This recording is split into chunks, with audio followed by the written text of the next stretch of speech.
ಚಾಚಾ ನೆಹರು ಅಂತಲೂ ಕರಿತೀವಿ. ಅವರು ಬಹಳ ಅಪಾರವಾದಂತ ಪ್ರೀತಿಯನ್ನ ಮಕ್ಕಳಿಗೆ ತೋರಿಸ್ತಾ ಇದ್ದರಿಂದ ಮಕ್ಕಳ ಬಗ್ಗೆ ಅಪಾರವಾದಂತ ಭರವಸೆಯನ್ನ ಇಟ್ಟುಕೊಂಡಿದ್ದರಿಂದ ಅವರನ್ನು ಚಾಚಾ ನೆಹರು ಅಂತ ಕರಿತೀವಿ. ನೆಹರೂರವರು ಆಧುನಿಕ ಭಾರತದ ಶಿಲ್ಪಿ ಅಂತ ಕೂಡ ಕರಿತೀವಿ. ನೆಹರೂರವರನ್ನ ಬಹಳ ಇತ್ತೀಚಿನ ವರ್ಷಗಳಲ್ಲಿ ಕೆಲವರು ಅವರನ್ನು ನೆಗೆಟಿವ್ ಆಗಿ ತೋರಿಸ್ತಕ್ಕಂಥ ಪ್ರಯತ್ನವನ್ನು ಮಾಡ್ತಾರೆ. ಯಾರಿಗೆ ಸ್ವಾತಂತ್ರ್ಯದ ಅರ್ಥ ಗೊತ್ತಿಲ್ವೋ ಅವರು ಇಂಥ ಕೆಲಸ ಮಾಡ್ತಾ ಇರ್ತಾರೆ. ನಾವೆಲ್ಲರೂ ಕೂಡ ಜವಾಬ್ದಾರಿಯಿಂದ ವರ್ತಿಸ್ತಕ್ಕಂಥ ಕೆಲಸವನ್ನು ಮಾಡಬೇಕು. ಬೇಜವಾಬ್ದಾರಿಗಳಾಗಿ ಮಕ್ಕಳಿಗೆ ದಾರಿ ತಪ್ಪಿಸ್ತಕ್ಕಂಥ ಕೆಲಸವನ್ನು ಮಾಡಬಾರದು. ನಾವು ಒಳ್ಳೆಯ ಮಾಹಿತಿಗಳನ್ನ ಮಕ್ಕಳಿಗೆ ಕೊಡ್ತಕ್ಕಂಥ ಕೆಲಸವನ್ನು ಮಾಡಬೇಕು. ನೆಹರೂರವರು ಸ್ವಾತಂತ್ರ್ಯ ಹೋರಾಟದ ಸಂದರ್ಭದಲ್ಲಿ ಅವರ ಯೌವನ ಕಾಲದಲ್ಲಿ 3200ಕ್ಕೂ ಹೆಚ್ಚು ದಿನಗಳು ಸೆರೆವಾಸವನ್ನು ಅನುಭವಿಸಿದ್ರು. ಯಾರಿಗೋಸ್ಕರ? ಅವರು ಶ್ರೀಮಂತ ಕುಟುಂಬದಲ್ಲಿ ಹುಟ್ಟಿದ್ರು. ಆದರೂ ಬ್ರಿಟಿಷರ ಕಪಿಮುಷ್ಟಿಯಿಂದ ಈ ದೇಶವನ್ನು ಬಿಡುಗಡೆ ಮಾಡಬೇಕು, ದೇಶ ಸ್ವತಂತ್ರ ಆಗಬೇಕು.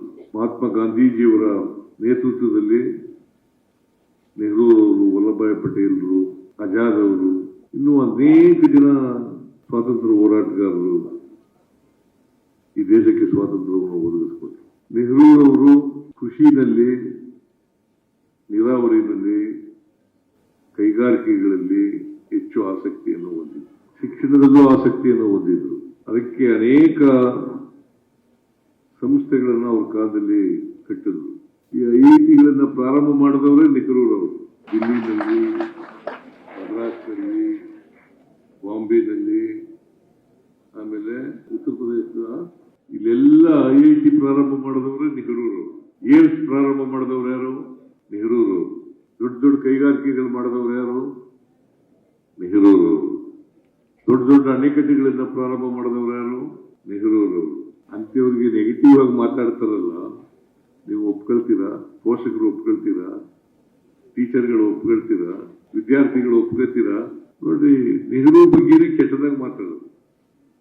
ಯಾರಿಗೆ ಸ್ವಾತಂತ್ರ್ಯ ಹೋರಾಟದಲ್ಲಿ ಭಾಗಿಯಾಗಿರ್ಲಿಲ್ಲೋ ಅವ್ರು ಹೇಳೋದು ಮಾತುಗಳು. ಗಾಂಧೀಜಿ ಬಗ್ಗೆ ಮಾತಾಡೋದು ವಿರುದ್ಧವಾಗಿ, ನೆಹರೂರವ್ರ ಬಗ್ಗೆ ವಿರುದ್ಧವಾಗಿ ಮಾತಾಡೋದು, ಇವೆಲ್ಲ ರಾಜಕೀಯವಾಗಿ ಮಾತಾಡ್ತಕ್ಕಂಥ ವಿಚಾರಗಳು. ರಾಜಕೀಯ ಮಾಡ್ಲಿ, ಆದ್ರೆ ನೆಹರೂರಂತ ಮಹಾಪುರುಷರನ್ನ, ಒಬ್ಬ ದೇಶ ಪ್ರೇಮಿ, ಸ್ವಾತಂತ್ರ್ಯ ಪ್ರೇಮಿ ಅಂತ ವ್ಯಕ್ತಿಯನ್ನ ನೆಹರು ಏನೂ ಮಾಡಲಿಲ್ಲ. ಈ ದೇಶಕ್ಕೆ, ದೇಶ ಒಡಿಲಿಕ್ಕೆ ಕಾರಣಕರ್ತರಾಗಿದ್ರು ಅಂತೆಲ್ಲ ಹೇಳ್ತಕ್ಕಂಥದ್ದು ಇದೆಯಲ್ಲ, ಇವೆಲ್ಲವೂ ಕೂಡ ರಾಜಕೀಯ.